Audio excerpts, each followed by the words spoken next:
दिल्ली में कौन बनेगा मुख्यमंत्री? नतीजे आए आज 8 दिन हो चुके हैं। पिछले शनिवार को काउंटिंग हुई थी। बीजेपी ने 48 सीटें जीती थीं और 26 साल बाद सत्ता में आने का रास्ता खुला।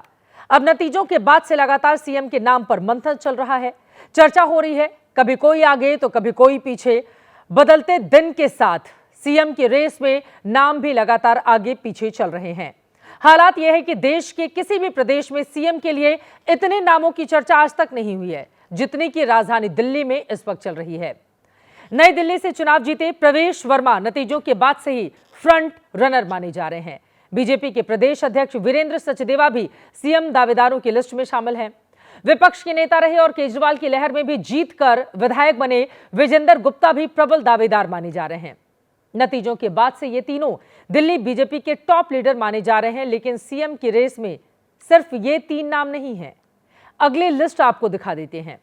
4 चेहरे, जिनमें मालवीय नगर से जीते पूर्व प्रदेश अध्यक्ष सतीश उपाध्याय, उत्तम नगर से जीते पवन शर्मा, गोंडा से जीते अजय महावर, लक्ष्मी नगर से जीते अभय वर्मा भी इस रेस में अलग अलग प्लस पॉइंट की वजह से मजबूत दावेदार माने जा रहे हैं। अब प्रधानमंत्री के विदेश दौरे से लौटने के बाद भी कुछ नई एंट्री हो गई है। मनजिंदर सिंह सिरसा इसमें चौंकाने वाला नाम है। सिरसा का नाम शुरुआत में 1-2 दिन चलकर रुक गया था। आज सुबह से इनकी रेस में वापसी हुई है। दूसरा बड़ा नाम रेखा गुप्ता का है, महिला चेहरा है। कल भी हमने इस नाम की चर्चा की थी। आज चर्चा की सुई इनके नाम के आसपास घंटों तक रुकी रही। रेखा छात्र संघ के अध्यक्ष रह चुकी हैं, महिला मोर्चा में बड़े पद पर हैं। तीसरा नाम जो आज सामने आया है वो जितेंद्र महाजन का है। जितेंद्र पार्टी के पुराने नेता हैं, तीसरी बार के विधायक हैं और आला कमान के करीबी माने जाते हैं। लेकिन नामों की ये लिस्ट यहीं पर जाकर खत्म नहीं होती है। हमने मुख्यमंत्रियों के दावेदारों का कोलाज बनवाया हुआ है। इनमें कुल 13 चेहरों को जगह दी गई है। सबकी वजह अलग अलग फैक्टर्स हैं। इन्हीं फैक्टर में कोई फिट बैठेगा, जो फिट बैठेगा वही होगा हिट और वही बनेगा दिल्ली का अगला मुख्यमंत्री। पहला चेहरा मनजिंदर सिंह सिरसा। ये तो ऐसी हवाई बातें हैं। दूसरा चेहरा अभय वर्मा। विधायक दल के द्वारा अपना नेता चुन लिया जाएगा। तीसरा चेहरा जितेंद्र महाजन। निश्चित रूप से शीर्ष नेतृत्व विचार कर ही रहा है। और चौथा चेहरा रेखा गुप्ता।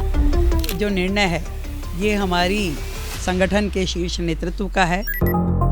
एबीपी न्यूज की स्क्रीन पर नजर आ रहे ये वो चेहरे हैं जो दिल्ली में सीएम की दौड़ में शामिल हैं। लेकिन कोई भी अपने मुंह से न तो अपनी दावेदारी की बात कर रहा है और न ही खुद को रेस में मानने का जोखिम उठा रहा है। आपसे अब सीएम नहीं होगा, हमारा भाजपा का ही होगा इस बार। ये सब मीडिया का कयास है। मुझे उसकी कोई जानकारी नहीं है। मुझे जहां पार्टी खड़ा करेगी मैं उस नाते से काम करूंगा। प्रधानमंत्री नरेंद्र मोदी शुक्रवार की देर रात अमेरिका दौरा खत्म करने के बाद दिल्ली पहुंचे। उसके बाद कुछ नए चेहरों की रेस में एंट्री हुई है और सिर्फ एंट्री ही नहीं बल्कि ये चेहरे बाकी दावेदारों को पीछे छोड़कर आगे निकलते दिख रहे हैं। हालांकि पत्ते कोई खोल नहीं रहा। हमारी पार्टी एक कार्डर बेस्ड और डिसिप्लिन वाली पार्टी है। पार्टी ने देखना है कि मोदी जी का विजन कौन पूरा कर सकता है, इसलिए पार्टी जिसको तय करेगी उसी को तय करेगी। अगर सड़कों पे होता हो तो सबका दिल करता है। सिरसा कार्डर बेस्ट पार्टी कहकर बोलने से बच रहे हैं तो शालीमार बाग से जीती रेखा गुप्ता प्रधानमंत्री नरेंद्र मोदी और नेतृत्व पर फैसले को छोड़ रही हैं।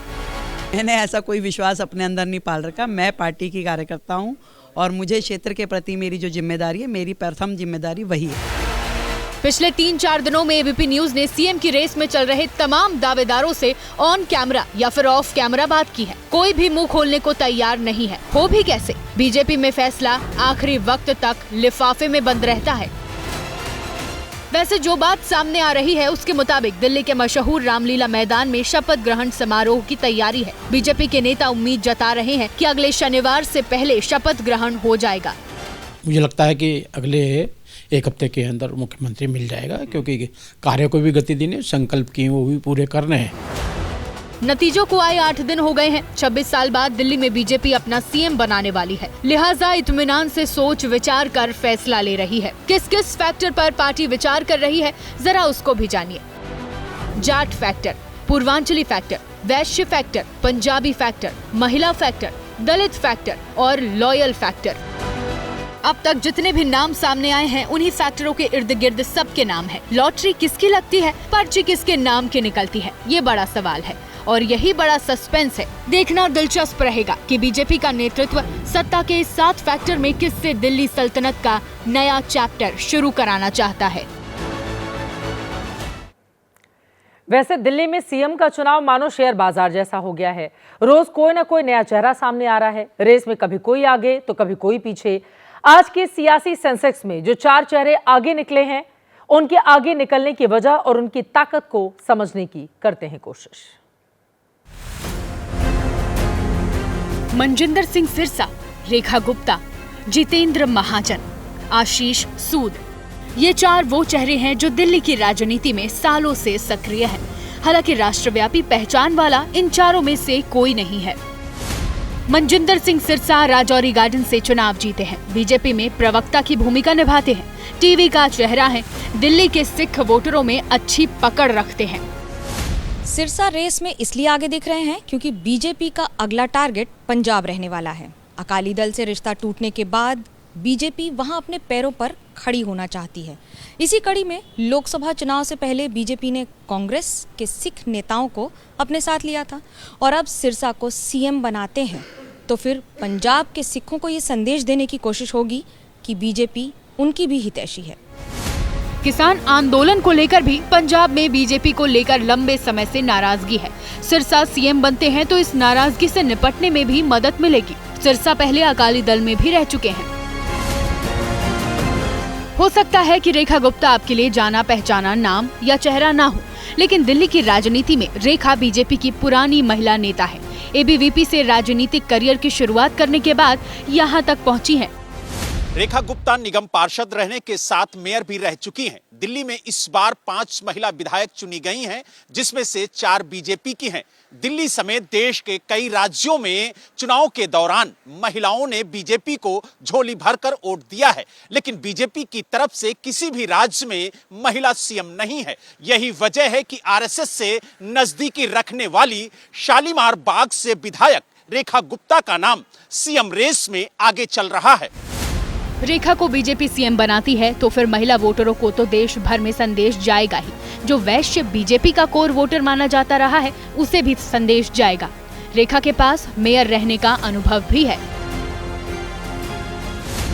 जितेंद्र महाजन रोहतास नगर से तीसरी बार के विधायक हैं।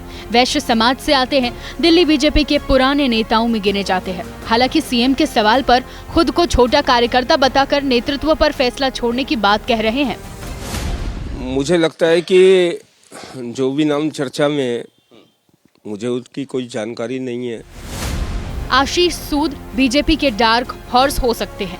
वो इसलिए क्योंकि इनका नाम फ्रंट रनर के तौर पर मीडिया में तो नहीं है, लेकिन पार्टी लीडरशिप के बीच अंडर करंट की तरह इनकी पहचान मानी जा रही है।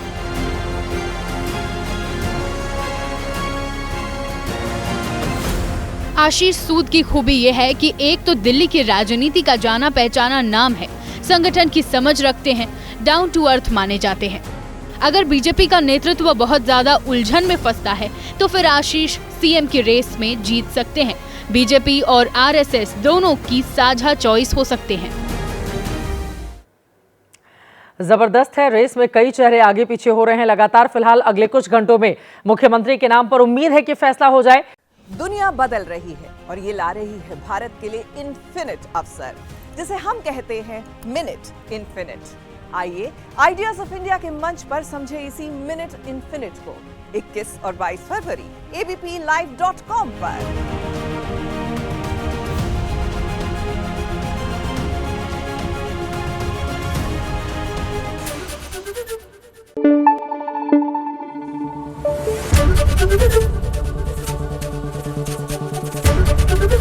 एबीपी न्यूज आपको रखे आगे।